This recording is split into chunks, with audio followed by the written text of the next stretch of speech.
Welcome to ETUK's The World This Week, but funnier. All right, let's just dive right into this glorious mess.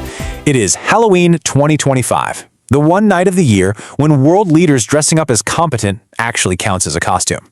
So welcome to the weekly debrief for the discerning chaos connoisseur. Oh yeah, you know exactly who you are. I see you out there. You're my people. We're here to sift through the wreckage of this week's headlines and, find the funny bits before the whole thing just kind of collapses. So grab your beverage of choice, 'cause, well, you are gonna need it. And that, my friends, that is not a metaphor. It is, however, the perfect way to kick off our first main event. Let's get into it. So first up, the political stage, or as I like to call it, the only sport where everyone loses and the instant replays are somehow even more confusing. Okay, so you gotta picture this. Donald Trump literally parachutes into Egypt. I'm not kidding. He's wearing a suit that looks like it was just ripped from the floor of a Vegas casino, and he's there to host a peace summit for over 20 world leaders. The cognitive dissonance is, well, it's just staggering. So the centerpiece of this whole summit is the new ceasefire plan. Phase 1 involves mandatory, deeply awkward side hugs. You can just feel the raw, unfiltered diplomacy there. In Phase 2, all leaders are forced into a group chat where the only thing they're allowed to use to communicate is the eggplant emoji. I am not making this up. This is apparently what peacemaking looks like now. And all while this is happening, strikes are still dropping like bad Uber ratings.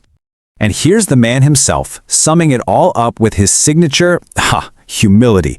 You got to admit, comparing a peace treaty to a weather map you drew on with a marker, that's a choice, a truly tremendous choice. Man, this slide really captures the global whiplash. You've got Trump's tariff world tour over in Asia, slashing China tariffs. I'm sure Xi was thrilled. At the same time, Modi's declaring a year of maritime ties, which honestly just sounds like a naval meme war. Then you pop over to Europe, where leaders fly to DC for a Ukraine support group, only to have Trump tell them to pony up or he'll tariff their existential dread. And to top it all off, the new EU border AI misidentified a Finnish citizen as a suspicious IKEA meatball. So that's going well. And back home, it is week 2 of the government shutdown. Federal workers are now apparently bartering with pocket lint. And Trump's big demand to end it all? He wants Canada to build the syrup wall.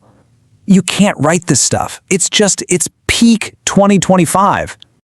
And this just perfectly illustrates the whole political landscape, doesn't it? It's that navigation voice, absolutely sure of itself, leading us directly toward a cliff face, just screaming, recalculating the entire way down. Perfect. Okay, let's switch gears and see how this all builds into our next section, science and technology.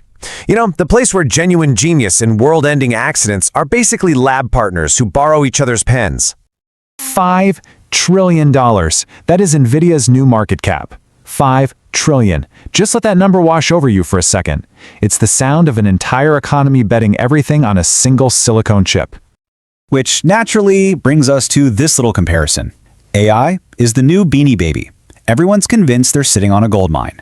And hey, maybe they are. Or maybe, in a few years, we're all just going to be stuck with really, really smart toasters that judge our life choices while trying to sell us crypto.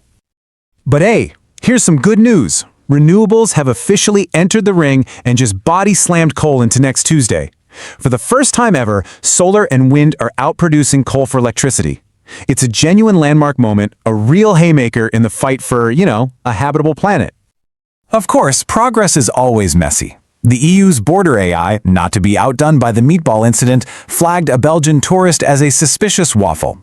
In Ukraine, military strategy now apparently includes glitter bombs deployed by drones. And in Vietnam, a misplaced airdrop of ramen on a pagoda has created a new deity, the instant noodle bodhisattva.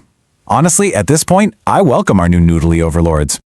And because the shutdown affects everyone, even our robotic friends out in space, the Mars rover officially went on strike this week. Parked by NASA's funding crisis, it sent out this tweet. You heard it here first, folks. The first interplanetary labor dispute is over snacks.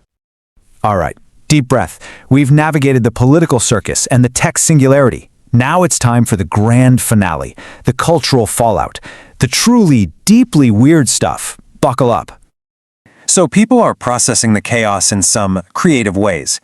In South Africa, they're celebrating a new holiday called State Capture S'mores by roasting marshmallows over burning effigies of corrupt politicians. In Canada, actual moose wearing MAGA hats are leading poutine riots. And with the Smithsonian closed, the T-Rex skeleton has apparently started an OnlyFans to make ends meet. Roar means subscribe, people. This is our culture now. And now for the lightning round. You ready? Let's go. In the Congo, rebels are smuggling conflict minerals inside oversized clown shoes. A UN report is calling it Operation Big Top Heist. In a flooded temple in Vietnam, the carp have learned to ring a bell to demand snacks from the monks, who now say that the path to enlightenment officially includes fish flakes. The European border AI, not content with meatballs and waffles, has now flagged an elderly woman as a suspicious turnip. She was released with an apology and a coupon for borscht. And my personal favorite, a Ukrainian drone successfully delivered a single, strategically placed whoopee cushion into a Russian bunker, causing the entire crew to surrender because they couldn't stop laughing. The war ends not with a bang, but with a fart noise. And that's really the only way to sum it all up, isn't it? Our entire civilization is just a beautiful, incomprehensible mess that we've decided to call art and hang on the wall. This is what we are, every single day. It's a precarious, absurd, and frankly, kind of impressive balancing act. What could possibly go wrong?